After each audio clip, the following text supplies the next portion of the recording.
할렐루야. 아멘. 오늘 하루도 하나님의 사랑과 돌보심 가운데 기쁘고 복되게 사는 하루가 되시기를 바랍니다. 아멘.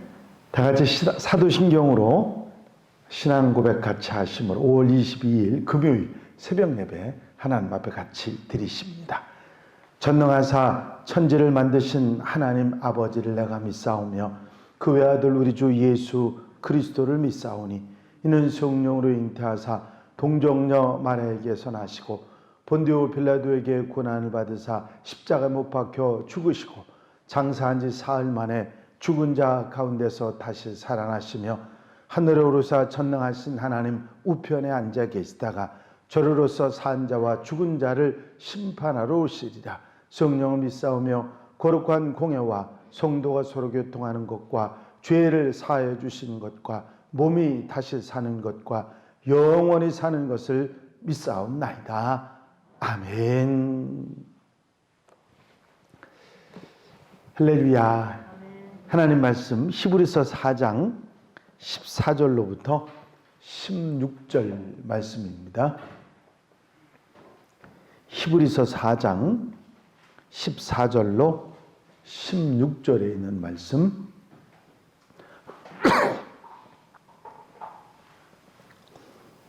제가 봉독해 드립니다.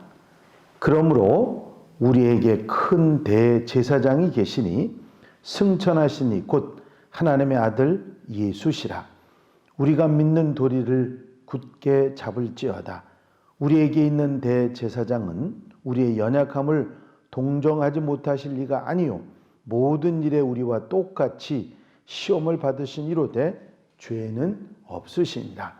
그러므로 우리는 긍휼하심을 받고 때를 따라 돕는 은혜를 얻기 위하여 은혜의 보좌 앞에 담대히 나아갈 것이니라. 아멘.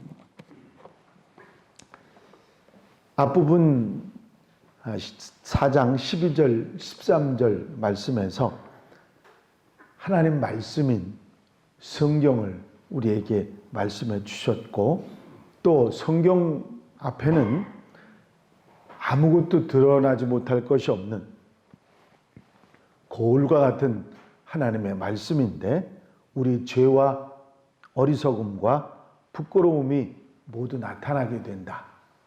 그렇게 말씀하고 있죠.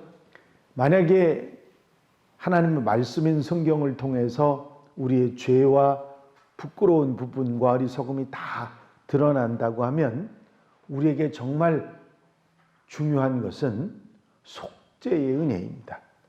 죄를 깨닫고 어리석음을 깨닫고 잘못을 깨달았는데 그게 그냥 있다면 안 되겠지 않습니까? 그것을 해결할 수 있는 속죄의 은혜가 우리에게 필요한데 이 속죄를 위해서 하나님께서 주신 제도가 바로 제사장 제도입니다.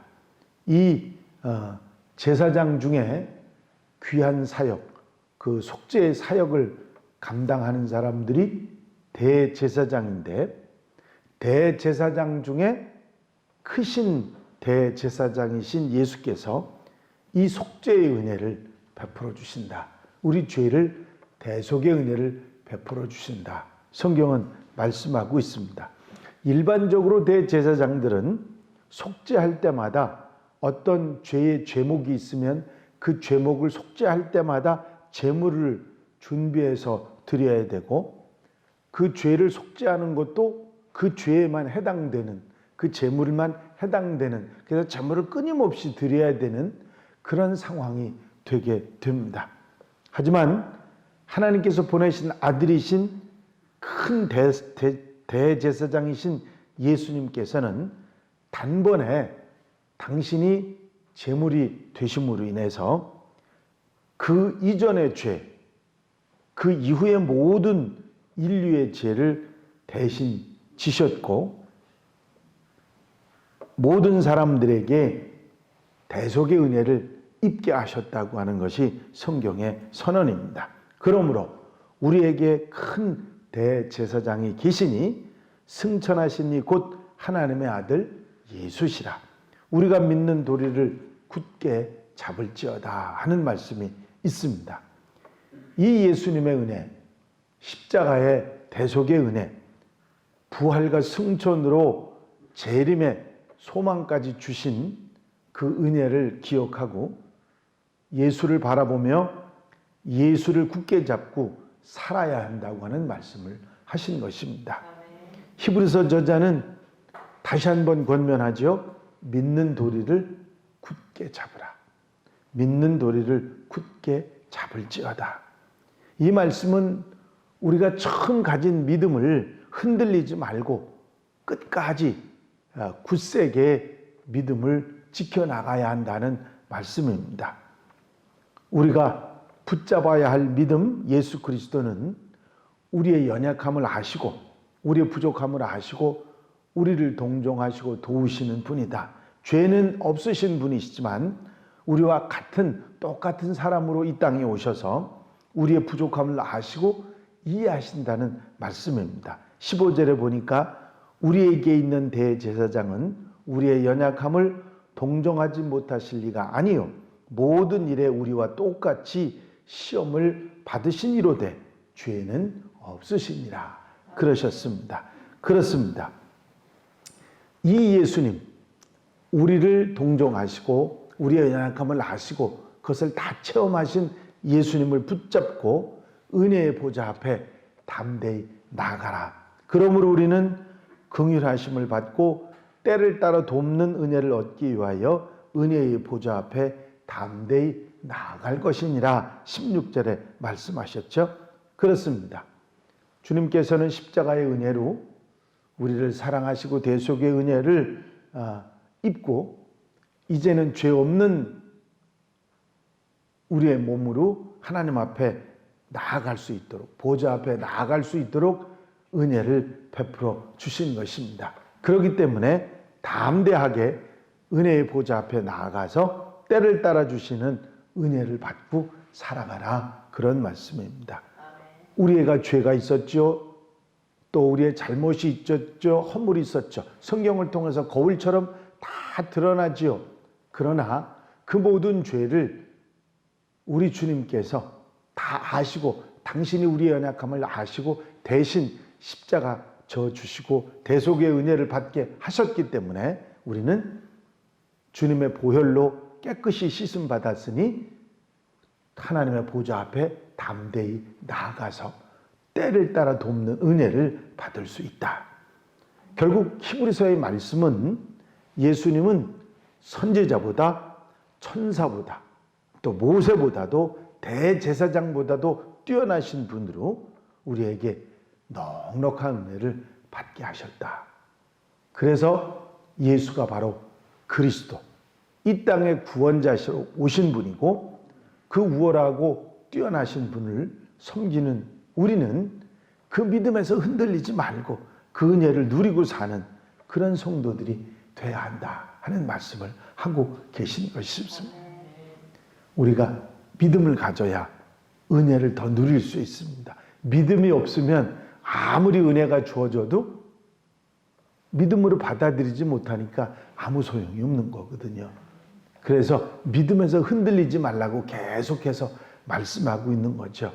은혜가 아무리 좋은 은혜가 많이 주어져도요, 믿지 못하고 받아들이지 못하면 아무 소용없는 거죠. 어떤 사람이 그런 전화를 받았대잖아요. 당신한테 누가 먼 친척이 유산을 남겨줬다고 은행에 오셔가지고 찾아가서 쓰시게만 하면 된다고. 그래서 이게 보이스피싱인가? 그리고 이게 또 뭔 얘기인가? 그리고 도대체 그럼 그게 얼마나 되는데요? 그랬더니 은행 직원이라는 사람이 얘기하기를 100억이래요. 거짓말 하지 말라고. 그런 거짓말을 어떻게 하느냐고 전화를 딱 끊어버렸습니다. 실제로 돈이 그 구자에 왔는데 이 사람이 믿지 못하니까 전화를 끊어버리고 안 갔어요. 평생 돈 꾸러다니며 살았대. 그 돈이 그 계좌에 있는데도 그걸 쓰지 못한 거. 그게 뭐냐면 믿음이 없어 그런 거예요. 믿음이 있으면 찾아가서 그걸 써서 그 많은 돈을 누리고 살았을 거 아닙니까? 믿음이 얼마나 중요한지 몰라요. 은혜를 받고 은혜를 누리고 사는 데는 믿음이 중요한 거거든요. 아멘입니까? 우리나라의 미국 선교사님들이 처음으로 왔을 때 일인데요. 그 당시만 하더라도 우리나라 의료시설이 아주 안 좋았습니다. 그렇죠? 그때만 해도 형편없었어요. 요즘 같아서는 세계적이다 그런 얘기를 합니다마는 하루는 어떤 양반이 선교사님을 찾아왔습니다. 그 몸에 아주 심한 종기가 돋아 있었는데 교회는 다니지 않았지만 이 몸이 아프니까 염치불구하고 선교사님을 찾아온 거예요. 자기 환처를 보여주면서 어렵게 부탁을 합니다. 선교사님, 보시다시피 제 몸에 아주 이 심한 종기가 생겼는데 듣자 하니 선교사님께 아주 좋은 약이 있다고 하는 소문을 제가 들었습니다. 이렇게 체면불구하고 제가 찾아왔으니 저를 좀 도와주십시오. 그 약을 좀 먹게 해주십시오. 선교사님은 예, 그러지요. 그러면서 선선하게 페니실린을 나누어 주었습니다. 그러면서 이렇게 이야기하셨어요. 이거는 아주 최근에 개발된 아주 좋은 항생제입니다. 이것을 잡수시면 종기가 금방 나을 거라고, 괜찮아질 거라고. 이 양반이 그거를 약을 페니실린을 받아 들고서는 물었습니다. 약값이 얼마나 되나요? 그랬더니 선교사님은 복음을 전하고 선교할 목적으로 이렇게 답변을 하셨어요. 공짜로 드립니다. 그냥 드릴 테니까 걱정하지 마시고 집에 가서 잘 드세요. 이 양반이 그 약을 받아 들고서 나면서 가만히 생각을 해봅니다. 공짜로 이 귀한 약을 주어? 아무래도 이거는 진짜가 아니고 가짜인가 보다. 그리고는 길거리에 내버렸습니다. 쓸데없는 의심이 일어나서 그 약을 먹지 않고 내버렸으니 그의 병이 나을 수가 없지요. 믿음이 있어야 은혜도 받고 믿음이 있어야 은혜도 누릴 수 있는 겁니다. 아무리 하나님이 귀한 걸 주시면 뭐예요? 나는 못 믿어요. 그러면 아무 소용없는 건데. 그렇지 않습니까? 그래서 믿음이 얼마나 우리에게 소중한지 몰라요. 믿음 있는 사람이 받고 믿음이 있는 사람이 누리는 게 은혜인 것입니다. 감사함으로, 믿고 감사함으로 받으면 되는 것을 어리석게 땅에 그 귀한 은혜를 버리는 사람들이 의외로 많이 있습니다. 에이, 그런 거짓말이 어딨어?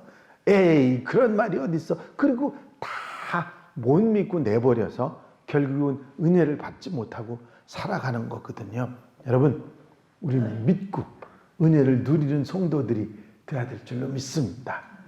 오늘 하루 여러분들이 살아가시는 가운데도 하나님 말씀인 성경이 우리에게 주시는 믿음의 말씀들, 그 말씀들, 약속들 다 믿고 의지하며 살아가면 그 모든 것들이 내게 복이 될 뿐만 아니라 그 은혜를, 복을 누리고 사는 하나님의 백성들이 될 줄로 믿습니다. 아멘. 어려운 거 붙들지 말고요. 쉽고 간단한 약속 하나만 붙들고 믿고 사는 것도 중요해요. 우리가 기도하면 들어주실 줄로 믿습니다. 아멘. 아멘. 우리가 기도하면 들어주실 줄로 믿는 믿음만 가지고도요, 우리는 정말 많은 것을 누리고 살 수 있습니다. 우리는 부족하지만, 우리는 연약하지만, 우리가 믿음을 가졌을 때 놀라운 하나님의 능력을 체험하고 누리고 사는 하나님의 백성들이 될 줄 믿습니다. 오늘 하루 믿음으로 은혜를 누리고 사는 복된 하루 되시기를 주의 이름으로 축원합니다. 축원합니다. 기도드리십니다. 사랑과 내가 영원히 많으신 아버지 하나님, 믿음이 있으면 하나님의 은혜를 누리고 대속의 사랑을 받고 언제 어디서나 하나님의 약속을 내 것으로 받고 사는 은혜를 입을 수 있는데, 믿음이 없어 받지 못하고 믿음이 없어 내버리는 그런 어리석음으로 살아갈 수 있는 것을 저희가 깨닫습니다. 우리의 믿음 없는 것을 도와주시옵소서. 우리의 부족한 믿음을 도와주셔서 믿음을 가지고 하나님의 약속과 하나님의 말씀을 믿고 의지하며 그 은혜를 받고 누리며 사는 하나님의 백성들이 되게 하여 주시옵소서. 건강도 행복도 아버지 하나님 우리의 삶의 기도 응답도 믿고 믿음으로 누리며 한나라의 삶을 살아가는 하나님의 백성들 되게 하여 주시옵소서. 이 한나라의 삶을 온전히 주님께 맡겨드립니다. 친히 주장하시고 인도해 주셔서 넉넉한 은혜를 믿음으로 받고 사는 하루로 축복해 주시옵소서. 허락해 주실 줄로 믿사옵고 예수 그리스도의 이름으로 기도하옵나이다. 아멘. 주님 가르친 기도로 새벽 예배 모두 마치겠습니다. 하늘에 계신 우리 아버지시여 이름이 거룩히 여김을 받으시오며 나라의 마옵시며 뜻이 하늘에서 이루어진 것 같이 땅에서도 이루어지이다. 오늘날 우리에게 일용할 양식을 주옵시고 우리가 우리에게 죄 지은 자를 사하여 준 것 같이 우리 죄를 사하여 주옵시고 우리를 시험에 들지 말게 하옵시며 다만 악에서 구하옵소서. 나라와 권세와 영광이 아버지께 영원히 싸움나이다. 아멘. 주시옵소서. 이 시간 기도하실 때에 교회 부흥과 발전을 위해서 공동 기도 제목들을 위해서 코로나19로 힘들어하는 사람들 또 봉사하는 이들을 위해서 중보기도할 분들을 위해서 기도해 주시고 자유롭게 기도하시다가 돌아가시겠습니다.